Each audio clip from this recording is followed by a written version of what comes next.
سلامونه او نیکې هیلې هیلهمند یم چې جوړ او روغ به یاست. دغه ورځ کې تاسو معلومات به لرئ چې نړیوالې محکمې او نړیوال محکمې څارندوال امر کړی دی چې په افغانستان کې د افغانستان اوسنی حاکم ملا هیبت الله او د هغه سترې محکمې قاضي القضات دا دواړه باید ونیول سي او دا باید نړیوالې محکمې ته وسپارل سي. نن په دغه موضوع باندې خبرې کوو چې نړیواله محکمه څومره قوي ده او آیا کولی سي چې دغه ډول کسان چې ورباندې جرمونه تایید کړي دي او هغه ونیسي او هغه خپلې محکمې ته وړاندې کړي او پر هغه باندې قیدونه او په هغه باندې کوم قوانین چې دوی لري هغه تطبیق کړي که نه. زه پر دغه موضوع باندې خبرې کوو او تر اضافي خبرې تیرې شو. ښه ګوره، په ټوله نړۍ کې موږ څو ډول محکمې لرو. یو هغه دی چې هر هیواد د ځان محکمې لري او هغه محکمې چې دی خپل خلک چې د دغه هیواد تابعیت ولري هغه خلکو ته ځانګړي شوي دي. بله محکمه چې ده هغه نړیواله محکمه ده چې په ټول نړۍ کې سیاسي کسان محکمې کیږي او تر هغه چې تیر سي انټرپول محکمې دي یعنې بین المللي محکمې دي چې دا په هر هیواد کې شته. د مثال په ډول باندې یو ایرانی راځي په افغانستان کې یو جرم کوي دا مجرم ګڼل کیږي او دا د افغانستان په محکمو کې نه داسې کیږي، محکمې ته نه لیږدول کیږي. دا په افغانستان کې یو نړیواله محکمه ده چې ټوله کار به افغانان مخ ته وړي، مګر د هغه هیواد سفیر به راځي هغه محکمې ته کښېني، د هغه هیواد یو استازی به راځي هغه محکمې ته کښېني او حتی د هغه هیواد څارندوالان به هم راځي په هغه محکمې کې او قاضیان به هم راځي په هماغه محکمې کې به ګډون کوي. دا یو نړیوال داسې لري چې حیثیت لري. یو خو د خپل خلکو محکمه ده، بل دغه ډول چې د انټرپول محکمې کېږي چې یو هیواد د بل هیواد وګړي محکمې او د هغه لپاره یو بل ځانګړتیاوې لري چې د هغه هیواد څارندوالان، قاضیان او استازي هم راځي په هماغه وخت کې د خپل حضور پیدا کوي او ټوله قوانین چې دي هماغه قوانین تر ډیره حده په نړیوال اساس باندې یاد کېږي. او البته دا هم شته چې کوم هیواد خپل د وګړو دپاره داسې تعین کړی اوسي د اعدام حکم هغه باید مخکې تر مخکې وخت چې ویزه ورکول کېږي په ویزې کې هغه کوم امضا چې تاسو اخلي په هماغه کې ویل کېږي که هلته د غلط کار وکړي زموږ د هیواد قانون پر تا باندې تطبیق کېږي. هغه چې امضا کړلو یعنې هغه کس دې دپاره خپله داسې تاییدیه ورکړې ده چې زه د هغه هیواد قانون منم او که سبا زه جرم کوم زه د اعدام قانون هم مندم. بیا د هغه هیواد داسې هم راځي، د هغه هیواد استازي به راځي خو دا باندې اعدام حکم راځي او دا اعدامېږي. دې کې هم داسې نشته. اوس راځم پر نړیوالې محکمې باندې چې نړیواله محکمه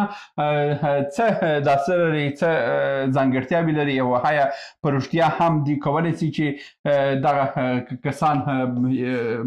محکمه کې او دوی ته زندان ته ولېږي که نه. ګوره، په اصل کې نړیواله محکمه چې دا یو سمبولیکه محکمه ده. دا په تر اوسه پورې داسې کسان داسې کړي نه دي چې یو د هیواد یو ولسمشر یې ګیر کړی اوسي او هغه یې داسې کړی اوسي زندان ته لېږلی اوسي یا دوی خپل هلته کوم زندان ولري. دا په حضر کې یو خبر نشر کوي چې د فلاني هیواد کس محکمې ټاپر پر لګولې. دا ټاپه چې ولګېدله بیا څو هیواده چې دغه نړیواله محکمې ته داسې لري احترام لري، دغه کس بیا خپل په هیواد کې نه پرېږدي او هغه ته اجازه نه ورکوي، محدودیتونه ورته جوړوي، مشکلات ورته جوړوي، پر سفرو باندې به ستونزې را پیدا سي. د مثال په ډول باندې که ملا هیبت الله اوس غواړي چې محکمه داسې وکړي سفر وکړي په تیالۍ کې که دی سفر کوي د افغانستان د سیمې هیوادونه چې دي د دومره نړیواله محکمې ته پابنده نه دي، مګر که ها خواته اروپا خواته ولاړ شي اروپایي هیوادونه چې دي دې ته بیا سر پرېږدي او غاړه پرېږدي او دوی کولی شي چې هغه کس ونیسي او نړیواله محکمې ته تسلیم کړي. خو په دا خاطر باندې دا کار ناشونی دی خو سفرونه بیا کمیږي، پر هغه باندې محدودیتونه وضع کېږي، پر هغه باندې یو نړیوال پرستي یو حیثیت چې لري هغه حیثیت له منځه وړل کېږي. دغه کړنې دي. او که بیا برته راسو په دې آخرو کلو کې د نړیوالې محکمې حالت وګورو په دغه آخري کلو کې د نړیوالې محکمې پیغامونو ته حتی اروپا او امریکا هم دومره توجه کړې نه ده لکه څنګه چې موږ آسیایي هېوادونه یاد کړي آسیایي هېوادونه خو د هېڅ وخت هم دومره توجه کړې نه وه که هغه چین واوسي که هغه روسیه واوسي که هغه د منځني ختیځ واوسي که یوازې جاپان او جنوبي کوریا که حمل کړي صحیح ده مګر نور هېوادونه ورته دومره غاړه ایښې ده مګر په دغه آخري وختو کې چې کله نتنیاهو غوښتل اروپا هم ورته وویل چې یاره موږ نه درکوو یا امریکا ته هغه سفرونه کوي څوک یې په کیسه کې نه دی نو در ډېرې دغه محکمې چې دي دا څه دی یو سمبولیک حیثیت لري داسې عمل نسي کولی او نه هم څوک ګیرولی سي نه هم چاته ضربه رسولی سي نه هم څوک زنداني کولی سي دا یو فقط یو نړیوال پرستیژ او نړیوال حیثیت لږ خوږوي مګر نور په عمومي ډول باندې دا محکمه دومره داسې محکمه نه ده چې په رښتیا هم خلک یوسي هلته زندان ته واچي او هلته بندي کړي یا شلاغې ووایي یا په برق ونیسي دا شی نشته دا فقط د وړو پزه ده او فقط دا یو نړیوال خبرونه میډیایي حالت ته رسي چې فقط یو دا څه وسي مګر اوس زمانې کې حالت دومره رسېدلی دی چې هغه د نتنیاهو په کیسه کې هم نه دی او هغه بله ورځ کې هغه د څو وخته مخکې د برازیل هغه پخوانی ولسمشر هم غوښتي و هغه هم دومره حیثیت ورته ورنه کړلو او که راسو د عربو هېوادو کې هم نړیواله محکمې ډېرې کسان ته یې داسې ورکړي دي څوک نه ورځي دا اوس بیخي حالت سمبولیک شوی دی او دومره توجه نه ورته کېږي او اوس که راسو افغانستان ته خو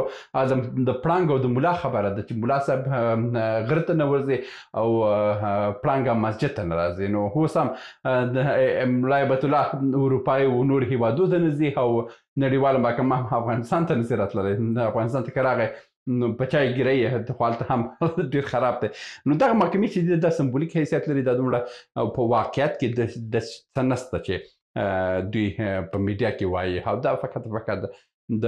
سرچوک اوازې دي او یو څو ډرامې دي خلاص یو نړیوال ډرامه ده خلاص ګوره په دویم برخه کې د نړیواله محکمې چې دي یو بل کار کولی سي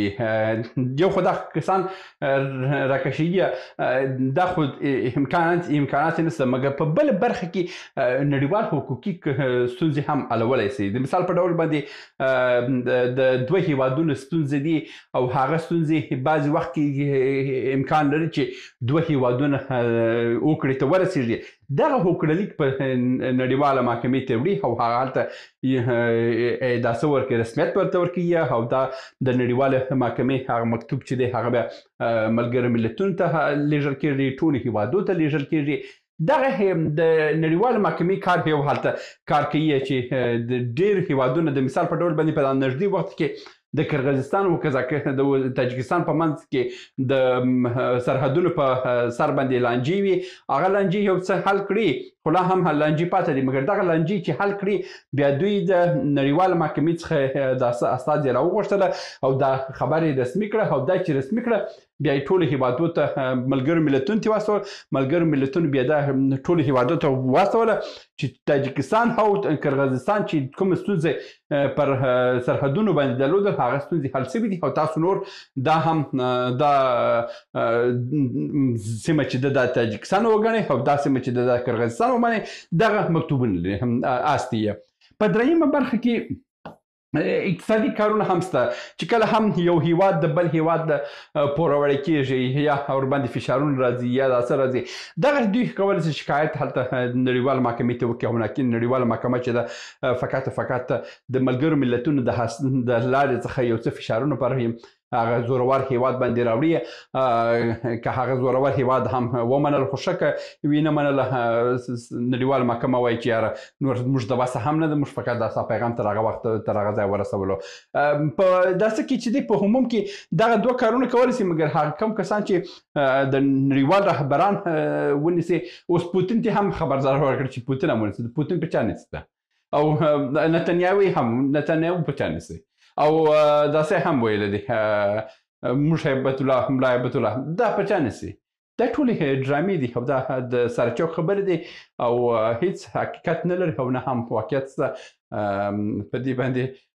کوم کسان چې خوشحاله وي چې یاره ملا هیبت الله نړیواله محکمه نیسي هغه هم خوشحالي نه کوي، او کوم کسان چې خفه وه چې یاره زموږ رهبر نیسي دوی دې هم خفه نیسي. دا فقط د وړو پزه ده او هیڅ